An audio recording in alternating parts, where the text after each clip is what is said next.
Hi there, this is Pam. I'm a Stampin' Up! Demonstrator, and today's video is going to focus on tags, because we all make the little gift boxes and cards, but we also like to make tags to go along with those projects. So the one I'm going to actually make for you today is this one, but I want to share these two just a little bit, just of the products that I used on it. I'm not going to actually make these today, but we'll start with the little one. That uses the note tag punch, and that's going to be in the new catalog again. And then the images that I used here is from the brand new punch. This is the, if you can get a glare on that, but that's the punch there, and it does coordinate with the Sprinkles of Life stamp set. That's the stamp set there. So the punch uses on these three images, of course, the tree, the bird, and the little apple there, and the leaf, which doesn't have a stamp to go along with that. But that's the punch there. But I've used the tree as a branch on this one. Made it go sideways, and then those are the little flowers, the leaves, and then the bird. And then the sentiment is from Teeny Tiny Wishes. So that's that little tag. It's cute. Perfect size for a little gift. And then this tag uses that same stamp set. That's the ice cream cone there. And this image there can be used as the ice cream, obviously. Icing on the cupcake or a cloud. So that's what I did with this one. This uses the brand new ink color. It's called Tip Top Taupe, and I inked it with the same colored ink and made 2 layers for the cone. And this sentiment is from that stamp set, Sprinkles of Life. And I put it on a Blushing Bride piece of cardstock that I fishtailed the end to look like a banner there, and some ribbon, very vanilla ribbon there at the top.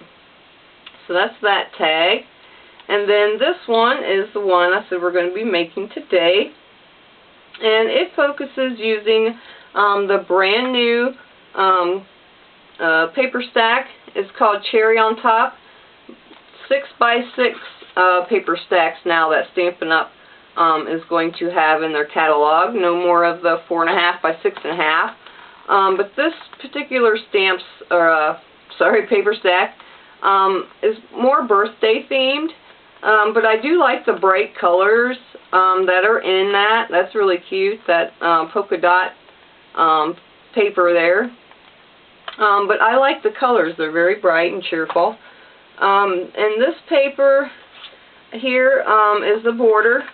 That's a piece of it there. And then the back of it, cute. Look at the little cherries. I love that. But I have used a piece of this on that. And then the little donuts here, cute. This is the paper here. Now there is a stamp set in the new catalog that's going to have donuts like these. They're a little bit different size. I think they actually coordinate with the punch. But these are a little smaller. But to get those cut out of there, I used the very smallest of the Circles Collection framelits. Here's the set there. I know I set it down somewhere. Here it is. And then that's the tiniest. So that circle out of that framelit set, as you can see, I've punched out a bunch of them already out of here. It fits perfectly over that. Cuts them out perfectly. Love that. And then the center of those donuts I did punch out. And that uses the 1/8" circle handheld punch. Here's my little donuts. I already have them most all cut out. So there are those. And the 1/8" circle punch, this is the old one that Stampin' Up! Used to sell. The new ones are gray handled, which is the same thing. But it will fit perfectly through there. So if you just slide your little donut through there and kind of eyeball it, you can punch that out. Cute. And then some of these have a little bite out of them. Now they come already like that. You can see that one there. We don't really have a scallop that's exactly that tiny enough, but I did use on mine the 7/8 scallop circle. And what I did was made my little handle like I've shown before. Take a piece of scrap and put a little piece of adhesive on there, and then slide it into your punch, and you can just punch out a little bite out of that. I think that's cute. So that's our little donuts that I made for that. And like I said, the paper this is my strip here I'm going to use. I've used just a piece that is wide enough as this tag, which it is 2 inches wide and 4.5 inches long. And this is another brand new in color. It's called Mint Macaron. And I have punched it out with the scallop tag topper punch. So there's my punch there. I said this is 2 inches wide, so it fits perfectly in there. And push your cardstock all the way up and punch down, and you get this topper already punched with a hole in it. And then the bottom I did round off with the Project Life corner rounder. I wanted this one to be a little softer along the edges there. So I cut my strip, like I said, 2 inches wide, and you can use any pairing of these little scallops there on this paper. I'm going to use pretty close to the same that I used on that one.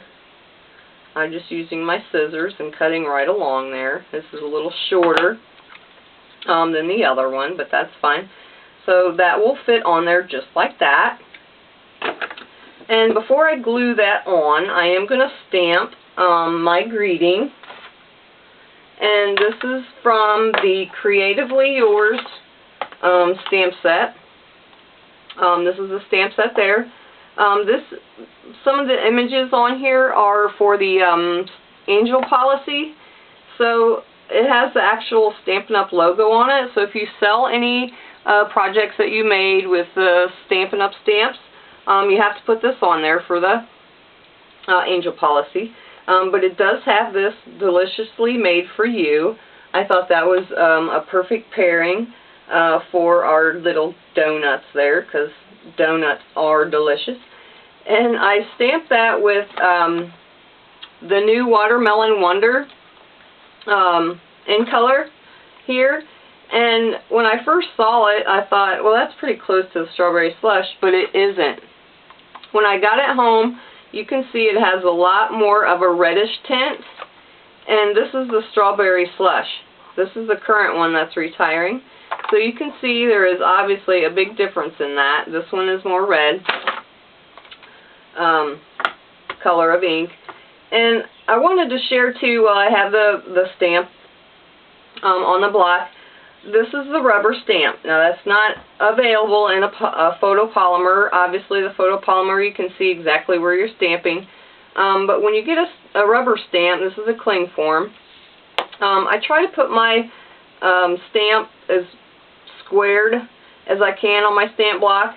I put it on my grid paper there and try to get it straight, but sometimes you don't always get it straight, so when you stamp it might be a little crooked.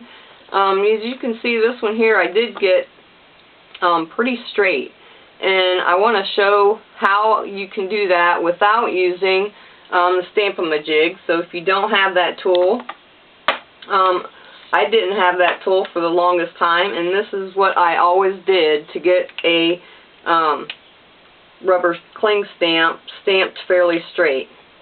So put your stamp on your block. Like I said, try to get it as fairly straight as you can. And then I take a marker, and it doesn't matter what kind, because whatever you write on this acrylic block, it's going to wipe right off. But what I do is I take the end of the stamp, wherever the image is, and I make a line on the top and the bottom, and I do that on both sides. So the Y end of the stamp is about here and here, And then I also make, I guess I could leave it there. I also make lines where the highest point of the image goes, so approximately it'll be here. And then at the bottom, I make another line there. And the same with this side. Wherever your sentiment stops is there. And then the L comes just a little bit above the D and make a mark there. So when you stamp, you can kind of see your lines as to where they are, and you can get it. It just helps you line that up so it's straighter. So let's see if I can get it stamped straight onto the card base using my little homemade grid there. But I do use the paper again. I line up my edges to get it fairly straight, and then I take my lined up block there, and I might get my head in the shot, but I'm going to try to get it straight as I can using my little grid. I blurred it a little bit. That's not bad, but it's fairly straight, so we can turn that over. Do it again. This side of the tag doesn't look quite as nice as the other one. It was straight, but it was blurry. So let's try it again. Straight down, straight up. That's much better.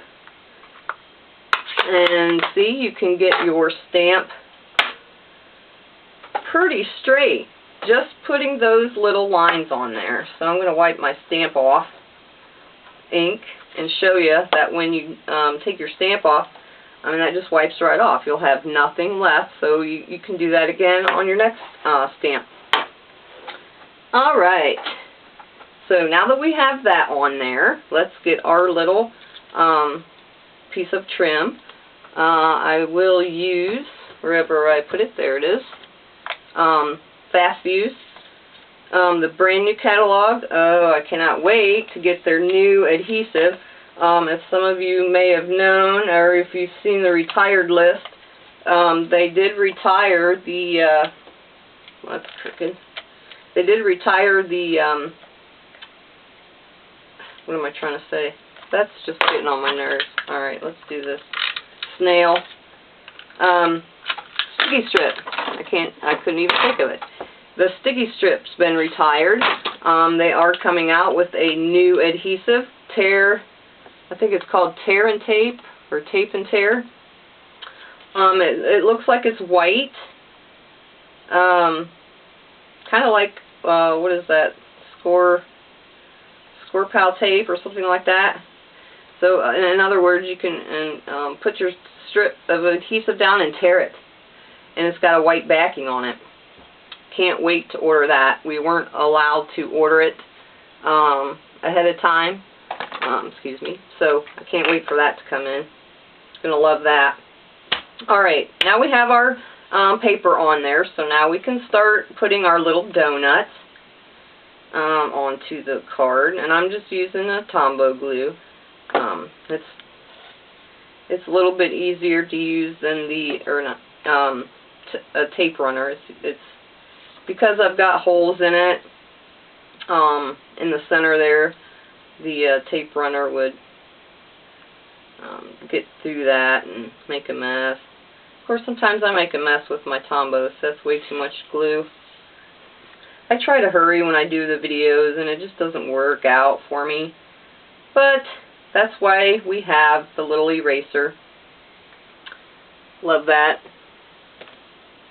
That tool right there. I use it quite often, because it'll remove any kind of adhesive that you get in places where you don't want it. And it works perfect. Takes it right off. Even gets it off my fingers. Alright, so let's line these up. Cute little donuts. Whoops, I didn't take the chomp out of that one. I'm going to have to put it back on my little handle there. Stick that back in. I think it looks much better with its chomp out of it. Cute. more glue.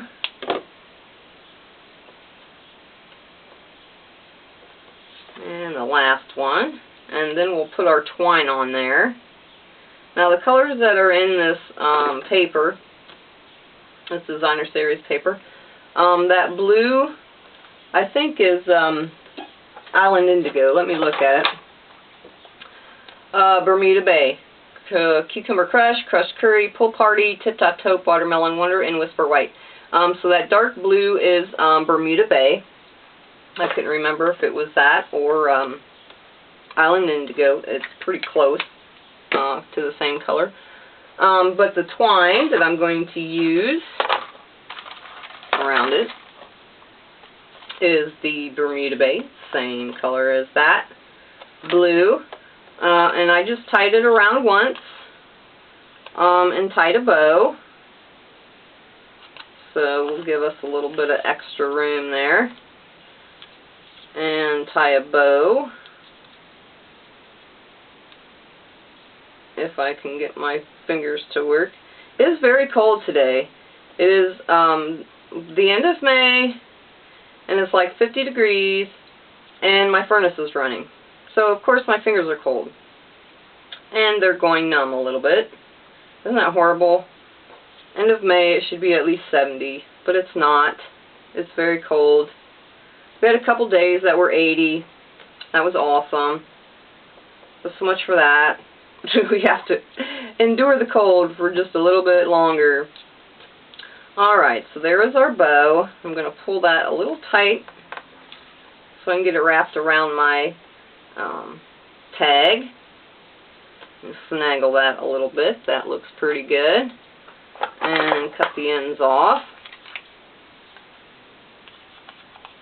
without cutting into the tag. So there's that. And you could probably make those ends a little bit smaller. Just hold the center and pull on it. That's good. Now for the ribbon at the top, I've used the Whisper White, and that's the seam binding ribbon. So all I do is take a piece and I just kind of eyeball it however long I think that it's going to be. That way I don't waste too much of the ribbon. And cut that off. And this width ribbon fits perfectly into the slot of our punch there. Just exactly the right width, but we are going to have to twist it. So pull it through and open up its hole there and pull your ribbon through and be gentle. Don't tug at your ribbon too terribly much because you can rip your cardstock. Stampin' Up! Does have thick cardstock, but when you're ripping on or tugging on it like that, you can actually just rip it right off. I have done that before. Alright, so there's our ribbon top. And I think I'll cut them down at an angle like I did before. And that's the tag. Quick to put together, just using your pattern paper. This is the cutest pattern paper. Stampin' Up's going to have 3 different 6x6 paper pads that's going to be available. All different, completely different colors and patterns. So how cute to get the paper pad. You get 4 each of each sheet. This is what I said. This is the one I've cut up. You get 4 of each one. So it's perfectly fine to cut them up and use the images out of there. I think that's really cute. Bring in those other tags for you to see there. That's all the project that I have for you today. Like I said, the brand new items, the paper, that punch, and the stamp set is going to be available for purchase on June 2nd. So just a little over a week away. And this is the brand new catalog. There's the front page. I can't show you in between the pages. We're not allowed yet. But if you'd like to get a brand new catalog in the mail, you can place an order online through my Stampin' Up! Site. There's a link on my blog. I'll put a link also below this video. So if you place any amount, I don't care if it's $10 or $50, if you place an order through me, I will mail one of these right out to you. But you have to make sure to put the check the box that you want to be contacted. Otherwise, I can't have your information. I don't get your email or your address or anything like that. So make sure you check that box, and I will mail one of these right out to you. I have a whole box of them sitting down there. Wonderful new catalog. Wait till you see that. So that's all I have for you today. I hope you give tag making a try, and thanks so much for watching, and I'll see you next time. Bye.